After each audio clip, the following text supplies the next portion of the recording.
अभी मैंने आपको कहा कि कुछ तो भय में लोग संप्रदाय जातियों को बदल देते हैं और कुछ लोग डर के मारे। तो आप बता दो आप कौन हो? अरे शेर कौन होता है? जंगल का राजा होता है ना। और शेर को किससे भय होता है? अरे आप शेर है, शेर। शेर को किसी से डर नहीं होता। बता दो उन मुल्लों को, पाकिस्तानियों को, ईसाइयों को कि हम डरते नहीं अणुबम्बों से, विस्फोटक जलपोतों से। हम डरते हैं ताशकंद शिमला जैसे समझौतों से। सियार भेड़िए से डर सकती सिंहों की औलाद नहीं। भरतवंश के इस पानी की है तुमको पहचान नहीं। आइटम बम बना करके तुम किस्मत पर फूल गए। 65, 71 और 99 के युद्धों को शायद भूल गए। तुम याद करो अब्दुल हमीद ने पैटर्न टैंक जला डाला, हिंदुस्तानी नेटो ने अमरीकी जेट जला डाला।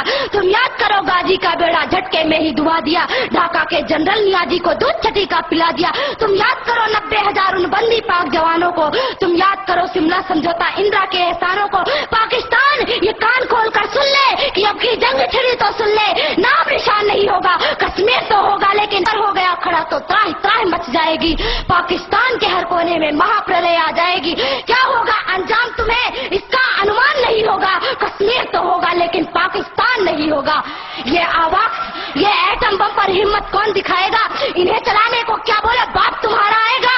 अब की चिंता मत कर, चेहरे का खोल बदल देंगे। इतिहास की क्या हस्ती है, पूरा भूगोल बदल देंगे। धारा हर मोड़ बदल कर लाहौर से गुजरेगी गंगा। इस्लामाबाद की छाती पर लहराएगा भारत का झंडा। रावलपिंडी और कराची तक सब कुछ गारत हो जाएगा। सिंधु नदी के आर पार पूरा भारत हो जाएगा। फिर सदियों सदियों तक जिन्ना जैसा शैतान नहीं होगा। कश्मीर तो होगा लेकिन,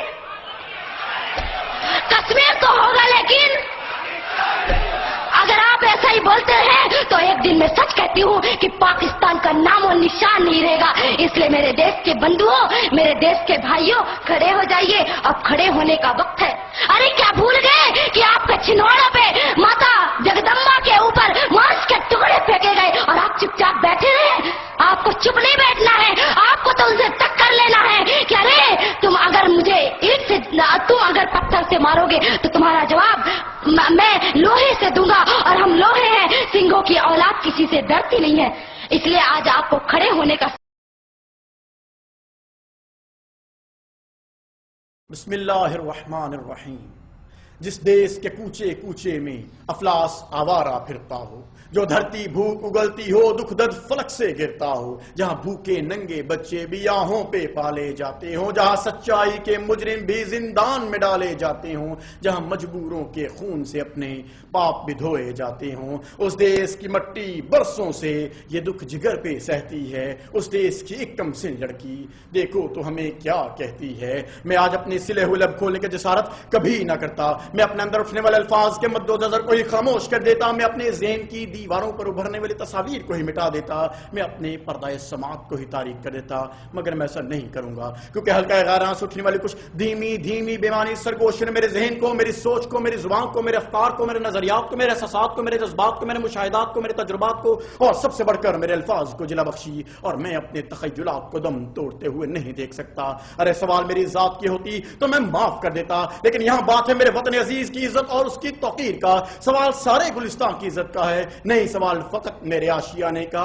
यह जब रस्म चली है, मेरे रकीब आज सूरज को चराग दिखाने चले हैं, हवाओं के रस्ते में दिए जलाने चले हैं, कागज की नाव को सदा बहाने चले हैं, कागज के दस्तानों से कोले उठाने चले हैं, समंदर को दरिया में गिराने चले हैं, फूलों से उनकी खुशबू चुराने चले हैं, और कहां हिंदुस्तान को पाकिस्तान से मिलाने चले हैं। अरे दिल तो करता है मातम करूं तेरी तकरीर का, फिर ख्याल आता है बच्ची है परेशान होगी। अरे अल्फाज के दाव पेच मुझे भी आते हैं, काफी और अदीफ की माला पे रोना मैं भी जानता हूं, जुमलों फिक्रों के संगजनी में मैं भी माहिर हूं। मैं अगर चाहूं तो काफी और अदीफ की दुल्हन बनाकर उसके माथे पर अल्फाज की बिदिया सजा दूं, उसके पांव में खूबसूरत जुमलों की पायल पहना दूं। मगर नहीं, सच्चाई और हकीकत की अपनी एक जुबान होती है, और ये वही लोग समझ सकते हैं जो अक्ल और शऊर रखते हैं और फहम और फिरासत के मालिक हैं। और अपनी तो ये फितरत है कि हमेशा दिन को दिन और रात को रात कहा है, सच को सच और झूठ को झूठ कहा है। हम तो मुद्दत से ही हक गोई के मुजरिम हैं हुजूर, हम पे نظام بڑی دیر کے بعد آیا ہے. ارے 712 میں ہندوستان سے ایک بہن کی پکار آئی تھی تو محمد بن قاسم حجاز اٹھ کر یہاں گیا تھا.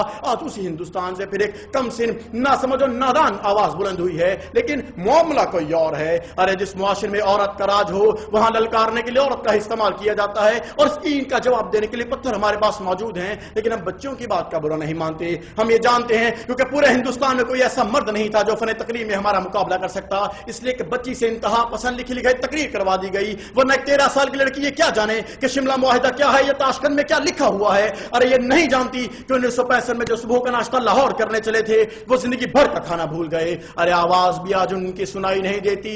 چنگیز کے لہجے میں جو کل بول رہے تھے شیر کا مطلب اپنے گیدڑوں سے پوچھو جو 1999 میں کرنل شیر خان شہید نشان حیدر کے جسد خاکی کے ساتھ پھولوں کا گلدستہ اور خط بھی بھیجتے ہیں کہ یہ نام کہیں نہیں. واقعی میں ایک شیر تھا جو ہمارے درمیان گھس کر ہمیں مار گیا. ارے شیر کو شیر کہنے والی کیسے بھول گئی کہ ہر شیر کا ایک سوا شیر ہوتا ہے. جسے شیر بولنا نہیں آتا وہ شیروں کے کچار میں ہاتھ ڈالتی ہے. جسے نیٹو لفظ کا مطلب نہیں پتا، جو عام ٹینک اور پیٹرن ٹینک کا فرق نہیں جانتی، جو نہ جنرل نیازی کو جانتی ہے نہ ہمارے کسی شہید و غازی کو، آج وہ ہمیں کہتی ہے کہ کشمیر تو ہوگا پاکستان نہ ہوگا.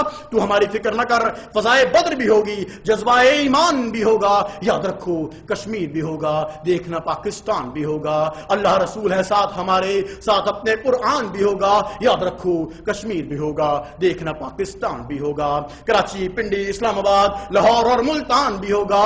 یاد رکھو کشمیر بھی ہوگا، دیکھنا پاکستان بھی ہوگا. ارے کم سن لڑکی، تیرے ٹوینکل ٹوینکل لٹل سٹار کہنے کی عمر ہے اور تم ملکوں کو تار تار کرنے کی بات کرتی ہے. تیرے جیسے چند لوگ ہوتے ہیں جو ملک اور قوموں کو لڑوانے کا سبب بنتے ہیں. ارے عورت دیوار سے گر جائے تو اٹھ جاتی ہے، تیری طرح معیار سے گر جائے تو نہیں اٹھتی. جناح تم لوگوں کو اس لیے چبھتا ہے کہ اس نے ہندوستان کا سینہ چیر کر اس میں سے پاکستان نکال دیا. لگتا ہے یہ نچلے درجے کے الفاظ جنہیں تو تقریر سمجھتی ہے، یہ کرنے سے پہلے کسی بڑے سمجھدار سے مشورہ نہیں کیا. ارے اگر کسی سے پوچھ لیتی تو کوئی تجھے یہ تقریر نہ کرنے دیتا، کیونکہ وہ ہماری تاریخ جانتے ہیں. وہ جانتے ہیں کہ ہم نے 1000 سال تک تم پر حکمرانی کی ہے. ہم نے بحر ظلمات میں گھوڑے دوڑائے ہیں، ہم نے دریاؤں کے سینے چاک کیے ہیں، ہم نے سمندروں کو سواری پر مجبور کیا ہے، ہم نے صحراؤں کو اپنے تابع کیا ہے. ہوتا ہے نہا گرد میں صحرا میرے ہوتے، گھستا ہے جبھی خاک پہ دریا میرے آگے. ارے تیرے ملک کے دریاؤں کا پانی اور تیرے ملک کی عورتوں کی جوانی ہمارے ہی ملک کی طرف بھاگتے ہیں. لیکن اب بہت ہو چکا، اب بہت ہو چکا. یہ تیری پہلی غلطی تھی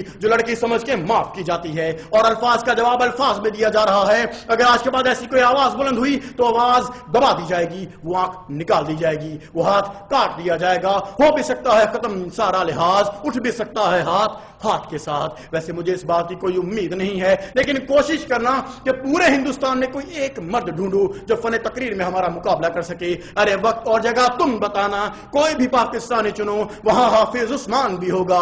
یاد رکھو کشمیر بھی ہوگا، دیکھنا پاکستان بھی ہوگا. تو کس قوم کو اٹھنے کے لیے کہہ رہی ہے جس کے اپنے پاؤں ہی نہیں ہے؟ ارے اس ملک سے اپنا وجود نہیں سنبھالا جاتا، وہ ہم پر کیا قبضہ کرے گا؟ آج ہماری فکر چھوڑ اور اپنی فکر کر. ارے وطن کی فکر کر ناداں، مصیبت آنے والی ہے. تیری بربادیوں کے مشورے ہیں آسمانوں میں، نہ سمجھو گے تو مٹ جاؤ گے ہندوستان والوں. تمہاری داستان تک بھی نہ ہوگی داستانوں میں، اور انشاءاللہ تب بھی. یاد رکھو کشمیر بھی ہوگا، دیکھنا پاکستان بھی ہوگا. قائد اعظم زندہ باد، پاکستان پائندہ باد.